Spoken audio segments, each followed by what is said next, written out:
Heureux l'homme qui ne marche pas selon le conseil des méchants,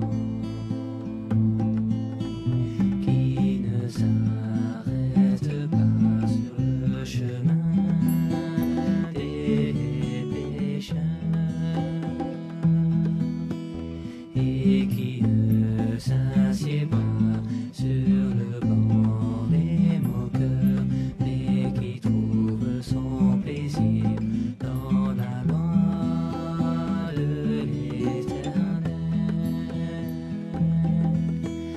et qui médite sa loi jour et nuit. Il est comme un arbre planté près d'un cours d'eau, qui donne son fruit en son temps, et dont le feuillage ne se flétrit pas. Tout ce qu'il fait réussit.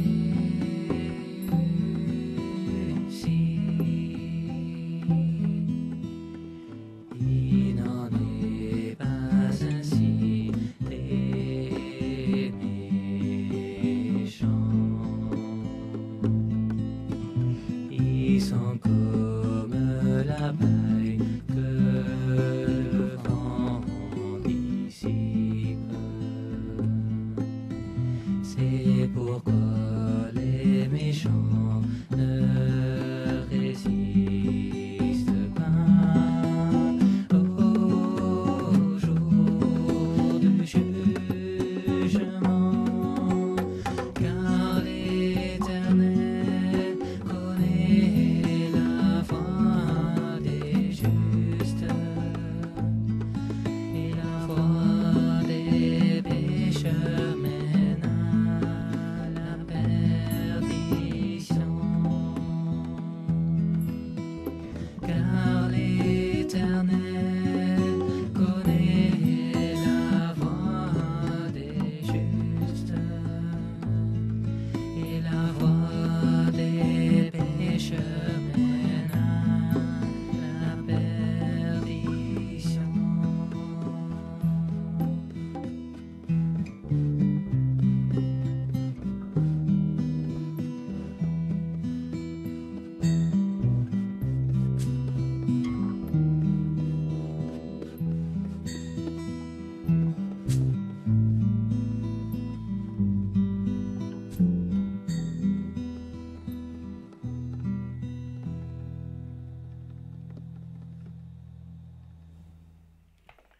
C'était The MKS qui nous a fait entendre bien agréablement ce psaume 1.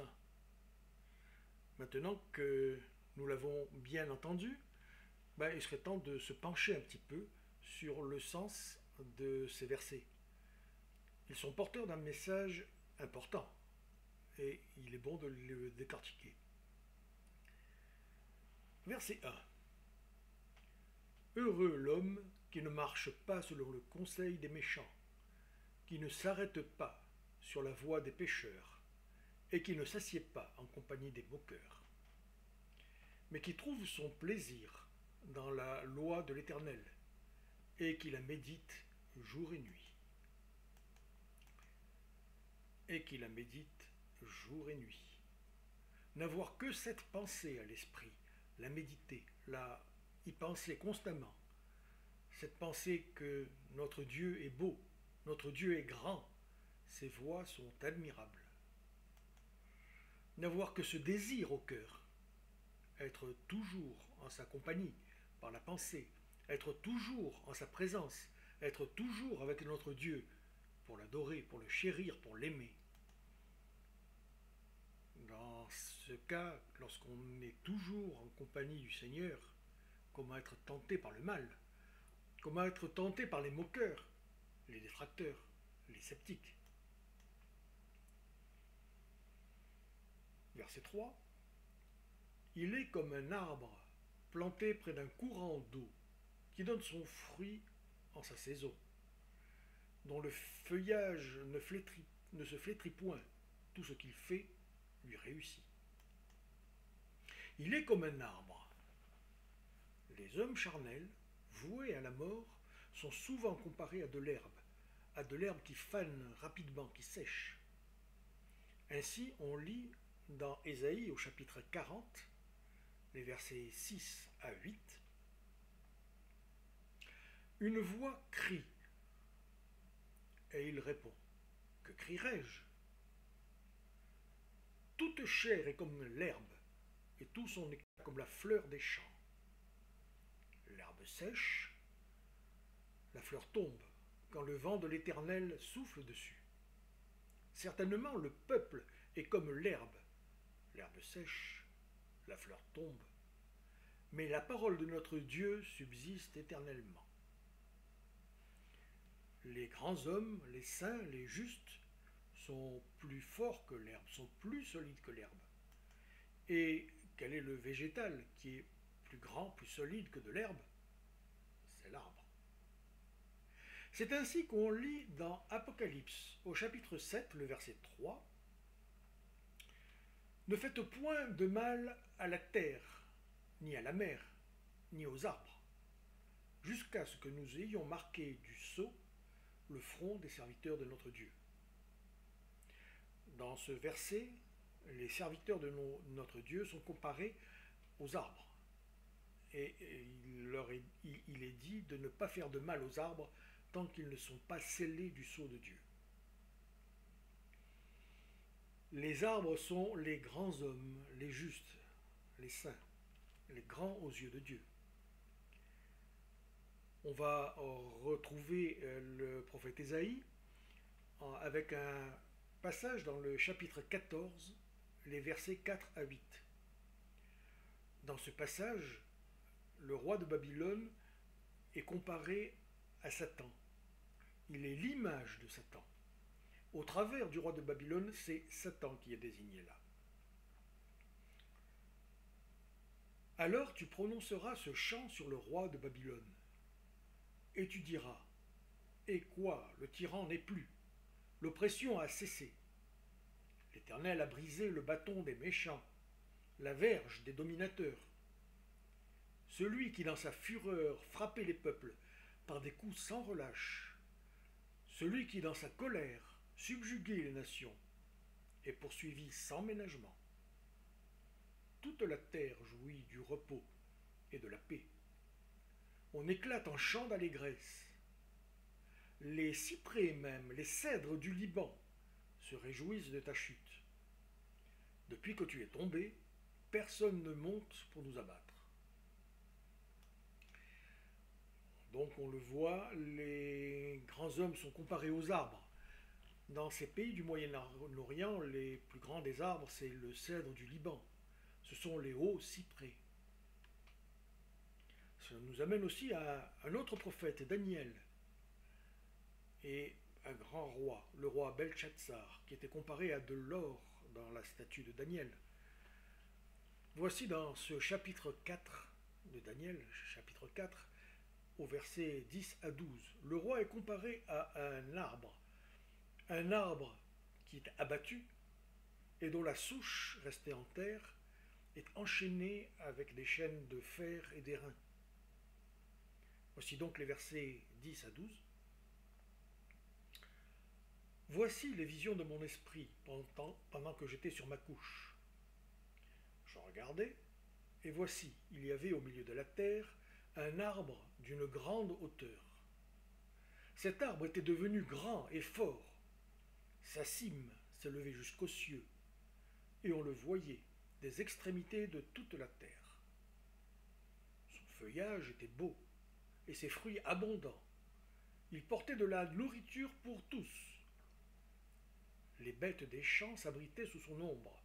Les oiseaux du ciel faisaient leur demeure parmi les branches. Et tout être vivant tirait de lui sa nourriture. Cet arbre qui est décrit ici par Daniel est exactement le même que celui que David voit croître auprès du ruisseau, au bord de l'eau. C'est le juste, c'est le grand, qui ici, dans ce chapitre, est coupé et mis à terre. Cet arbre était devenu grand et fort, et il donnait des fruits, comme dans ce psaume 1. David voit un arbre qui donne du fruit en sa saison. En effet, tout arbre est fait pour donner le fruit quand c'est nécessaire. Et c'est au fruit qu'on reconnaît l'arbre, qu'on reconnaît la valeur de l'arbre. Le fruit, c'est ce que produit l'arbre. Il est comparé, ce fruit, aux œuvres des justes. Les justes produisent des œuvres, comme les arbres produisent des fruits. Un arbre qui est stérile doit être coupé et jeté au feu. Il est inutile. Ainsi, un juste qui n'a aucune œuvre pour Dieu n'est pas injuste. L'arbre vu par Daniel dans ce psaume donne du fruit en sa saison, et dont le feuillage ne se flétrit point. Un tel arbre n'est pas voué à la mort. Ses feuilles, ses fleurs aussi, ses feuilles ne sèchent pas, ne sont pas détruites, mais il est destiné à la vie pour l'éternité. C'est le sort du juste qui est aimé de Dieu. Et tout ce qu'il fait lui réussit. En effet, quand on est voué à Dieu, tout réussit si on fait les œuvres de Dieu. On peut déplacer les montagnes si on fait les œuvres de Dieu. Maintenant, si on fait ses propres œuvres, alors tout échoue. Le verset 4. Il n'en est pas ainsi des méchants. Ils sont comme la paille que le vent dissipe. Après avoir vu le juste, qui est comparé à un arbre, ce végétal haut, fort, solide, le méchant est maintenant comparé à de la paille, autrement dit à de l'herbe qui a fané, qui a desséché, et que le vent va dissiper aux quatre vents de la terre. Cette paille qui est desséchée est même destinée à être mise au feu de la géhenne pour pouvoir s'en débarrasser. C'est ainsi que Ésaïe, au chapitre 47 et au verset 4, nous dit « Voici, ils sont comme de la paille. Le feu les consume.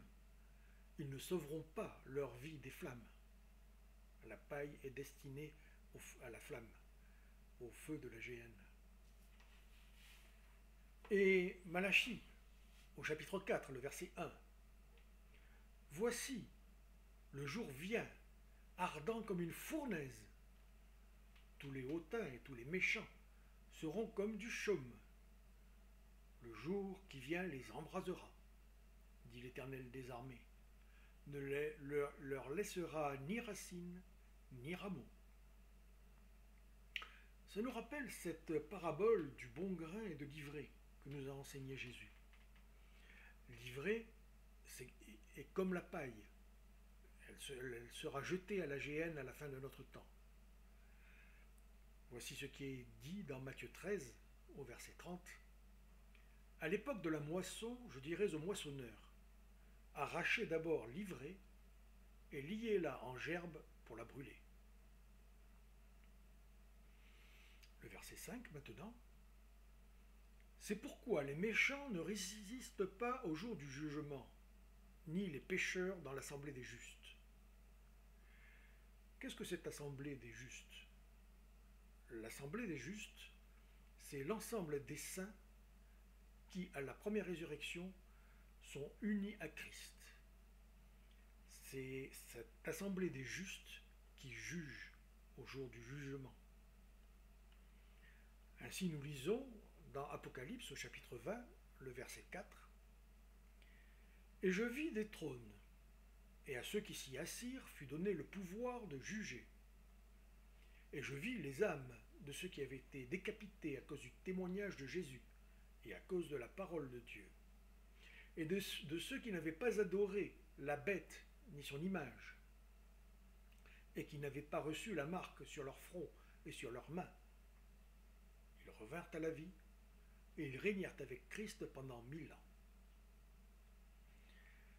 On voit donc ces justes ressuscités, ces saints qui sont ressuscités avec Christ, on les voit s'asseoir sur des trônes. Des trônes parce qu'ils sont rois.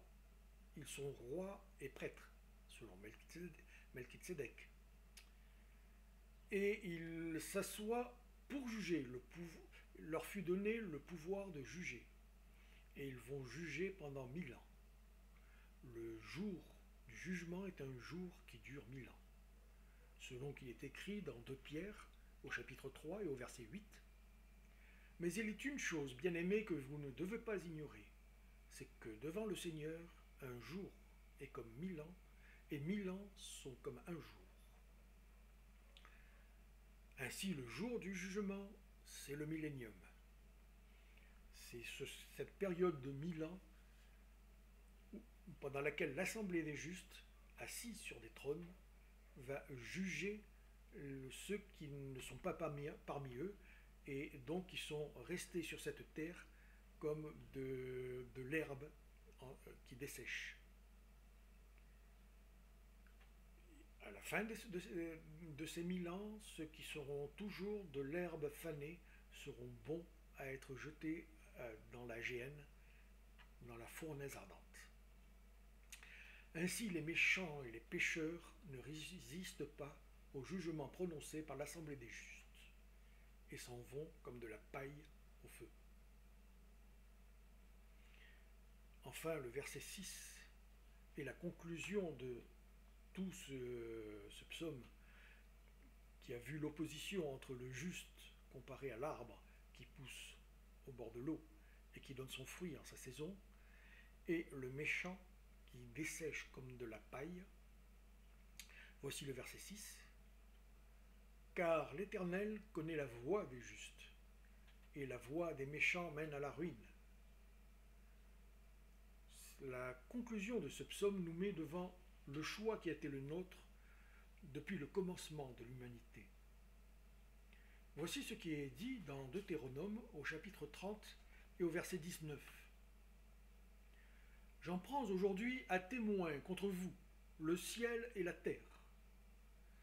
J'ai mis devant toi la vie et la mort, la bénédiction et la malédiction. Choisis la vie afin que tu vives, toi et ta postérité. C'est le choix qui a été mis devant Adam et Ève. Et ils ont choisi. Et l'humanité en a subi les conséquences. C'est le choix qui est mis devant nous-mêmes. Qu'en faisons-nous?